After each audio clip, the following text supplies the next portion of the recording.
Good morning, good afternoon, good evening, Fabulites. This is Angela, and I have got questions for you. What opens with Porsha seeming to be in a real situation, and then we find out that she's acting, or I thought she was real. And then what closes with Kim and Nene seeming to be in a real situation, and me wondering, are they acting? If you guess the Real Housewives of Atlanta, Season 10, Episode 9, The Peaches of Wrath. Like the grapes of wrath, but the peaches of wrath, because we in Atlanta peaches, then you're correct. Thank you so much for clicking on the video and sticking around to see how we get from opening to close. I'm Angela, and the channel is Be Fabulous You. So let us proceed. Woo! This technology is wearing me out, or it's not wearing me out. It try to work you. It's working me. It's not wearing me out. But I done tried on my tablet 3 times. There's something going on with the memory. I remember I had this problem with my last tablet, and I had to go through all kinds of stuff to try to figure out, you know, because at one point I was like, I have to get a new memory card. But after I did whatever I did, I can't even remember what it was, because I thought I just did it on that tablet. But it's 3 times. It keeps shutting off, talking about the memory full, memory full, memory full. That's what really get on my nerve about technology, because it's like it's a job. Like, I already set my other tablet up to work the way I wanted it to work. It was working. We had a system. We were here. And now I got to try to reestablish a whole nother relationship with this other tablet, who seem like I think I know them, but it's like I don't even know them, because I can't make them do what I need them to do. Okay, I'm finished venting, I guess. And then furthermore, I got this pimple here. It's more than a pimple. It's like a bump or something. And then I had something going on with my nose, and I could put makeup on to cover it up, but it's like a lighter color now. And like, you know, I guess it'll heal over time. But I'm just, woo! It's just one of them days. Let us proceed with the Real Housewives of Atlanta. Thank you for letting me vent. You know how it be sometimes. This the fourth time I'm recording this video. And I was like more than halfway through one time, the first time when it started tripping. So we got Porsha. She's at I thought she was at an audition, but she's at rehearsing. She's rehearsing because she's going to be doing the play. 2 Can Play That Game, the stage play. And she's playing the role that Gabrielle Union played in the movie. Now, I'm not really much of a Chitlin circuit person, although I do love theater. The main times that I've gone to something on like Chitlin type circuit type stuff is because you know, somebody is like, oh, you know, you like theater? Well, let me take you to a play. And that's the play they chose. And I'm like, okay, it's okay, but it ain't really my thing. But, so, and I've seen the ads for it. I'm not planning to go. You planning to go? You gonna see Porsha? I think from what I could see, and I'm processing, I think she's a pretty good actress. Because I think that at the end of last season, when she had said Miss Porsha, I think at some point, Porsha realized that Phaedra was playing her, and that's why she started texting and documenting things so she could say, but I texted you 3 weeks ago and I asked you explicitly if you had heard it from Candy directly. You know, like she had created a paper trail, I think, but she was playing it. She was active. Phaedra didn't know. We didn't know. But I think that's some of her acting skills. So she's probably going to be good, you know, as an actress. And she says she's going to start working with an acting coach because she wants to be taken seriously. But I think, you know, as I think about it, I'm like, she might have a little, you know, a little talent, a little something to work with there. What you think? What you think? Okay, so then we see Sarey arriving at a restaurant. She talking about her back hurt. Remember, she got in an accident at maybe the end of the last episode when they were filming the PSA. Kim arrives, and I'm like, she trying to take over Titty Cent's role. Now you remember Titty Cent is the new nickname for 50 Cent, and 50 Cent is 50-year-old Cynthia 50 Cent, who called herself last time Titty Cent, the person who write her comedy, wrote, you know, the Titty Cent joke, because she said now that probably because she got a boob job, but since she turned 50, her nipples just be coming out. They be just because somebody was fixing her breastises at an event. She like, yes, you know, in the interview she said, since I turned 50, I shouldn't be 50 cents, I should be Titty Cents. But see, now Kim is trying to take over her role is Titty Cents, although Kim hasn't gone after Cynthia yet. We've seen her go after Kenya, and we gonna see her go after a few people. You know, she going after Kim and the purveyors of pop. She getting her peach back. They done created a plan. They got a system, and they work in their system. White people unite. White people stay together. Okay. So she Kim says, they're talking, and she's just, saying, expressing how she has just never been around someone like Kenya before. It's just really upsetting and disturbing to her. And she asked how San Francisco was, and Sheree was like, oh, it was cool with Kenya, but what was really on and popping was Porsha and Nene. It was a lot of tension there. And Kim is like, well, I like Porsha, I think she's, whatever. And I don't know why Candy is still mad at her. I mean, she and her hubby do the threesomes, and you have to be some kind of cuckoo crazy to be sharing your man with someone. And she offered to lick my box. This is Kim saying something to this effect, and I was like, wait, what? I'm trying to take notes and watch and listen, and I was shocked. And and since then, Miss Candy has come out. I think she tweeted right then and there, oh, hell no, whatever, I ain't never tried to. That's a lie. That's a damn lie. That's a big old lie, or whatever. So so that's what Kim said. That's what Kim said on the TV to all of the people, that's what Candy came on to her and was trying to. So I was kind of surprised to hear that, and a little bit, I don't know them people, but I was kind of like, huh? But anyway, and then Kim goes on to comfort Sheree about her love of the incarcerated man, and don't let the bastards grind you down. I can tell you love them. And where's Nene? She was supposed to be here for our dinner. And then they call Nene, and Nene is like, I'm not coming. Didn't you get the memo? And one of the women, Sheree or Kim says, I didn't get the memo. And then, or I never got the memo. And then the other one, Sheree or Kim, says, what memo? And then Sheree, then Nene says, Sheree, we got elephants in the room. And Kim, we got elephants in the room.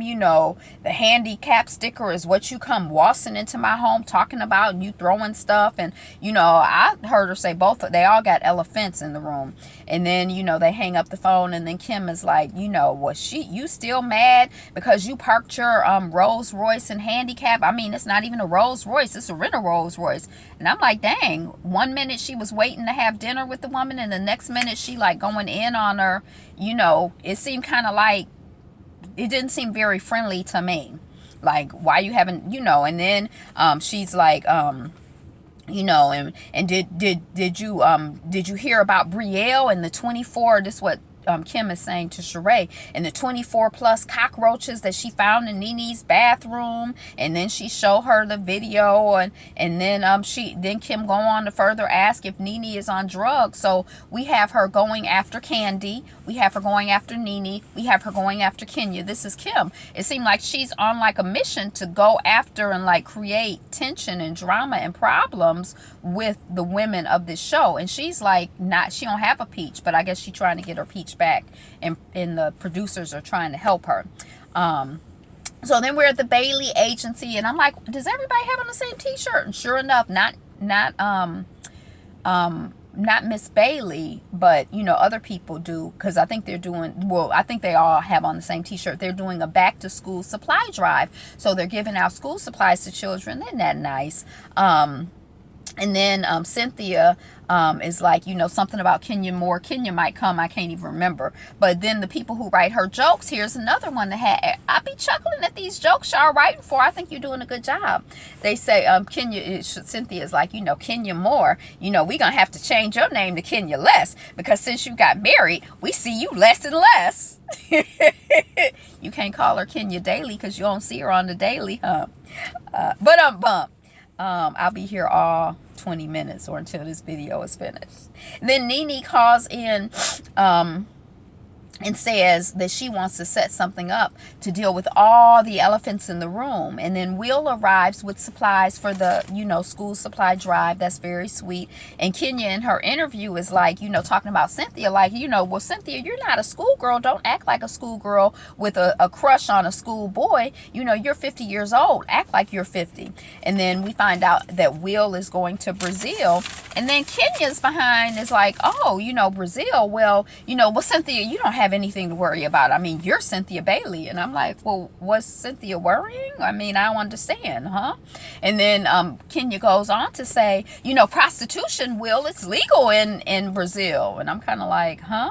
And then Kenya proceeds to pull Cynthia aside to correct Cynthia on her behavior. I guess she feel like Cynthia is acting too giddy and flirty or whatever. And Cynthia just seemed like she acting to Cynthia to me. She don't seem out of line to me. But it seemed like Kenya, that Cynthia should have pulled Kenya aside and corrected her. Like, are you trying to direct the guy I'm interested in to prostitutes or to be looking for a woman in Brazil? Like, I don't understand what I didn't understand. Okay, so then we have Sarey at the chateau, and Cairo, her son, comes in bearing groceries. Yes. I don't know if they coached him to do that or if she been coaching him all his life and he's just that kind of young man. But yes, young man, yes.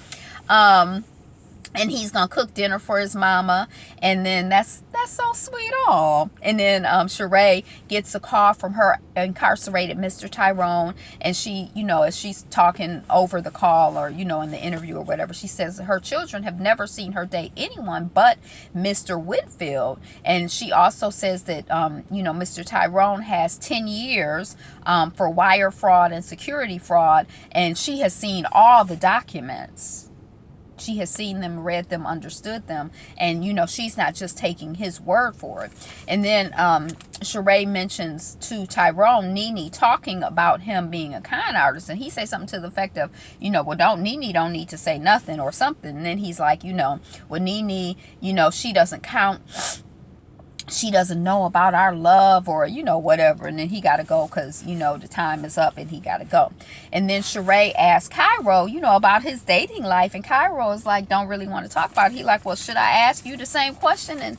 And Sarey is like, no. And then we just go on to another scene. We don't want to talk about this dating life. And then we see Nene meeting up with Mbele. And she's an energy reader. And she going to have, this is Nene's elephant event. The elephants in the room event. And Mbele lets us know, Nene know, whoever know, that this is going to be a no phone zone. Hold on a second. It's going to be a no phone zone. And Cynthia comes in and she says in her green screen, Mbele's energy is kind of strong. And yeah, Mbele kind of seemed to have that, like, she kind of seemed to have a similar energy to Nene. Like, ew. Okay, and then Candy comes in and Mbele hugs Candy, saying, oh, I don't shake. I don't do shakes. But I'm like confused because I'm like, didn't she shake hands with Cynthia and Nene? And then I think they threw up footage of her shaking hands with Cynthia and Nene. So I don't know. Maybe that was some, of her psychic doings or whatever. And then Candy is talking to Cynthia about why she was on wheel while they're waiting for the other girls to get there, and we'll loop back around to this a little bit later. Then Porsha arrives at Sarey's house, and Porsha, well, where's Kim? And Sarey is like, well, I thought she was with you. Oh girl, my back still hurts. They gave me some muscle relaxers. And then Portia's like, woohoo, muscle relaxers. And she got so excited over the muscle relaxers. I'm like, well, I've never had them. So I'm like, is it something? I'm not really a big drug person, so I'm kind of like, they giving you prescription drugs. That's bad for your system. Why are we so excited? So I don't know if they like, I don't know. I don't know why she was so excited. I guess they make you feel good. I don't know. And then Sarey is like, well, I feel like I need to stay woke at these group events. And then Kim comes in and she's like, how was San Francisco? And Sarey is like, well, tell her your version. And Porsha is like, well, Nene was so mad at me. And then, they like, well, we go into this elephant in the room thing, but she mad at all three of us. So I guess they the threesome, the three of them. And then Kenya arrives at the elephant event, and Mbele hugs Kenya, and Kenya notes Mbele's strong, i.e. mean energy. I think she called it mean. I'm like, yeah, she seemed kind of mean to me too, Miss Kenya. And then Sarey and Kim and Porsha arrive, and Kim and Porsha seem very resistant to giving up their phones. And Kim is like, I got 6 babies at home. And then Candy is saying in the interview, your babies, they not babies, they children for the most part, and one of them is 20 years old and she old enough to watch all the other ones, so what are you talking about? And I was kind of like, and your husband isn't home. Like, it's, I don't know. But anyway, and And then Nene is like, well, well, welcome to the elephant room. And then the lights flash. I don't know if that was the staff doing that to make us like, woo, or if something really, the spirits were really talking. I don't know what happened. What happened? What had happened? And then and Bele is like, I'm a medium and you can take what I say with the utmost respect, and I'm going to find, the elephants in the room or blah, blah, blah, blah, blah. And Cynthia's like, now, say what now? And it's kind of like, it breaks the ice a little bit. It expresses her skepticism. It kind of expresses all of our skepticism. We all feel a little bit weird with her, I think. And I'm like, I've been in some rooms with a lot of different people, but I probably wouldn't, or if I was in the room with her, I probably wouldn't necessarily feel relaxed. And she doesn't seem like the type of person that I would go to, that I would feel connected to or trust or believe. But, and then she's like, okay. And I guess she's going around the room reading different people. I don't remember what she said to Sarey, but she was like doing all of this here. And it was kind of like, we don't want to laugh at her, but it looked kind of like weird. But anyway, everybody had a system for gathering information. And then to Candy, she said something about her having deja vu. And Candy is like, yeah. And then Candy saying her interview, shoot, another psychic told me I had deja vu. What they need to tell me is how to use this deja vu to make money. And I'm like, girl, you're doing good with the money making thing. So, keep up the good work, Miss Candy. We know you love to make some money. Then she say something to Nene, I can't remember. Then to Cynthia, she says, I don't like to listen to things in advance. I don't want to know a lot, but I did hear you talking. So I have to say, protect yourself, your pride, your character, and your name. And they're right. So I guess she's saying that, Will is basically trying to get some television shine. I don't know. I don't know. And then, then Kim and Mbele kind of get into it in terms of who's from a higher power or not from a higher power, or from the highest power, or the highest of the most high power. But basically, even though it is an unusual situation, Kim is behaving more like to me, her behavior reminds me of some of the adolescents and young people that I work with when I used to run youth programs. Like, she's playing in Porsha's hair. She's talking while other people are talking. Like, she seems very disrespectful and dismissive. And like, her behavior is kind of like, she don't seem to have like basic like basic adult social skills, like how do you just be quiet. Y'all only gonna be there for an hour. I mean, I don't know. But she's outwardly expressing her disdain and her dismissal and her devaluation of the whole situation and of the people there. That's how it seemed to me. So her and Mbele get into it a little bit.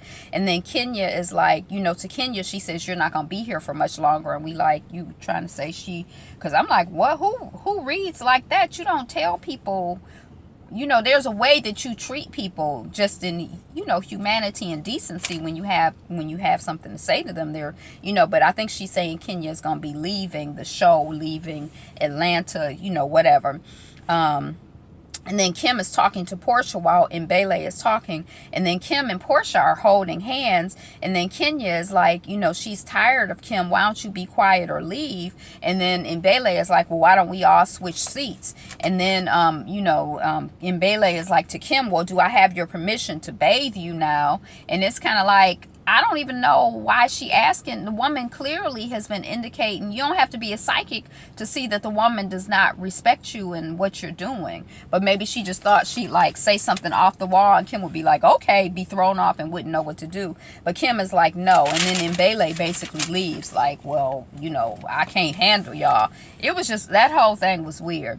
And then Candy takes over. She like, well, the elephants in the room didn't get handled, so I'm gonna handle them. And then she kind of starts talking to Nene, but Nene don't want to talk about her and Porsha. She don't want to talk about them elephants in the room. And then Nene is like acting like the only elephant in the room to be addressed is between Porsha and Candy. And Candy is like, oh, well, elephants live a long time. If you waiting to address that elephant, you're gonna be waiting, baby. And then Sarey is like, well, on the phone you said there were many elephants with Kim and elephants with me, so what are those? And then Sarey is like, well, is it Tyrone? I mean, you got a mug shot. And then Nene is like, well, getting locked up and bailed out is not the same thing as a judge saying you got 5 or 10 years. And then Kim is being rude and talking to the other, talking on her phone and talking to other people. The rudeness continues. She went after Mbele. Mbele ain't even got a peach for you to try to take away, Kim. So you could have left Mbele alone. Although she was kind of, I don't know. And then Kenya is like, what is your issue? And Cynthia is like, what is the issue? And then, you know, Kenya is like, I'm throwing silly shade, you know, back and forth with me and Sarey. And that's between me and Porsha. So that has not me and Porsha. I think it was me and Sarey. That has nothing to do with you. You know, I didn't start with you. You started with me. And Cynthia is like, you didn't start with me. And then, I mean, Cynthia is like, yeah, Kenya didn't start with you, Kim. And then Kim is like, you be quiet, Cynthia. You just sit there and look pretty. And I was like, she going after Cynthia? Oh, she is. She even went at her. She going after Titty Sense. You see what I'm saying? See, she even went after Titty Sense. Who goes after Cynthia? And then, you know, she tell her to be quiet and just sit there and look cute. And then Nene is like, well, thanks for coming. And everybody leaves except for Nene and Kim. And then they sitting on the couch like they trying to resolve their issues. But it's like neither one of them, both of those people to me, I don't know what their issues are. I don't know why they're mad. It seemed like they just like making up stuff to be upset about. I think they just trying to stay on the show and keep up drama or keep up attitude. I don't know what they doing, but they go kind of back and forth, sort of, kind of.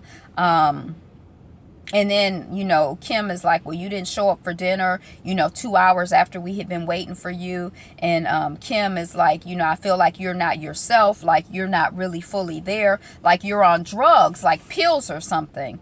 And, you know, they couldn't really seem to get a breakthrough. But I'm like, so is Kim trying to make a case? Because I think this is the second time that she mentioned that she think Nene is on drugs. She like these are some wild accusations to me, or I don't know, I guess she's asking and implying, but I'm not really here for Kim. Kim can you know, I'm not really here for Kim. She don't really add nothing, you know, for me to the show. You know, but that was it. Excuse me, that was the end of that episode. Thank you so much for being here, for being a subscriber. If you are not a subscriber, consider subscribing. You consider, well, go on and subscribe. Hit that button. You can find it. It says subscribe, and it's red, and it's got like a triangle in it. I don't know where it is on your screen, but I have faith in you. I know you can find it. Today is the best day ever. You are the greatest. Share, comment, subscribe. You are the #1 stunner. You are the best you ever. So be you. Be fabulous. Be fabulous. You. Be you. Be fabulous. Be fabulous. You. Be you.